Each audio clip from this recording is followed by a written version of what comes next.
Welcome back to This Explainer. Today, we're diving into a genuinely breathtaking mythological transition.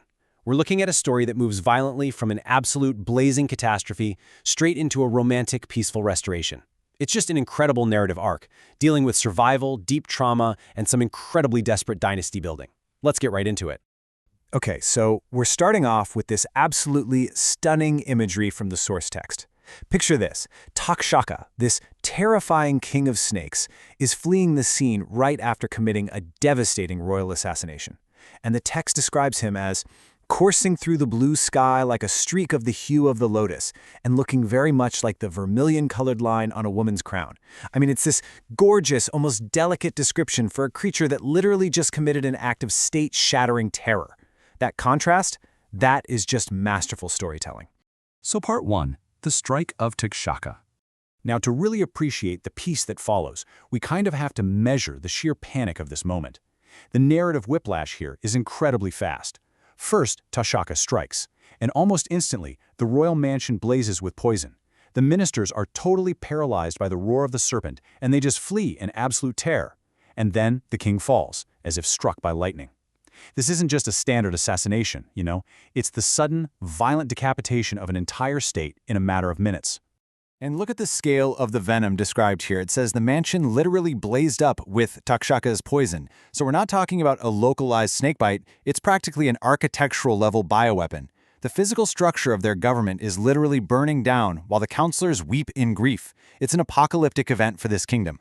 Which brings us to Section 2, Crowning a Boy King. Obviously, nature abhors a vacuum, right? And so does a kingdom that's totally surrounded by enemies.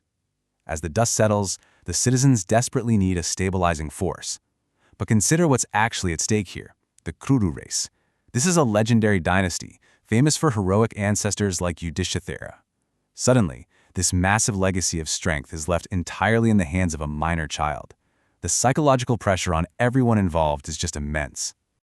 And this is where we see a society in crisis operating at peak desperation, because the citizens don't just crown a grieving boy. They essentially launch a massive PR campaign. They instantly project adult strength onto him, aggressively proclaiming this minor child to be the slayer of all enemies and a hero of the Kuru race. They insist he's exceptionally wise in mind. They're basically wrapping a highly vulnerable kid in the heavy, protective armor of mythical expectations, simply to bluff their enemies into staying away. When you juxtapose these two eras side by side, the dramatic shift is pretty stark. On the left, you've got a chaotic, venomous void, the mansion blazing, ministers fleeing for their lives. But on the right, this highly controlled new era. You have a supposedly wise child sitting on the throne, tightly managed by his returned councillors and a holy royal priest. It's a desperate pivot from absolute panic to a strictly enforced, tightly controlled political illusion of stability. All right, let's move into our final section. Love and restoration. Because, as we know, mere survival isn't the same thing as truly living. Once the young king and his ministers prove they can actually hold the kingdom together, they immediately look to secure the bloodline. It's a very calculated diplomatic operation. They approach King Suvarnavarman of Kasi for his daughter, Vapushtama. But the king of Kasi doesn't just hand her over, right? The text notes he makes due inquiries. He's essentially running a geopolitical background check to ensure this boy king's court is completely stable before agreeing to the alliance. And this right here marks a profound emotional shift in the text. He gave not his heart at any time to any other woman. Up until now, everything Janamejaya has done has been purely about survival, duty, and carrying the terrifying weight of his ancestors. This is the pivot point. It's a shift from cold political obligation to absolute devotion. We are finally seeing genuine emotional healing for a king who started his reign literally in the ashes of his father's court. Notice how the entire pacing and tone of the source text take a complete sweeping turn here.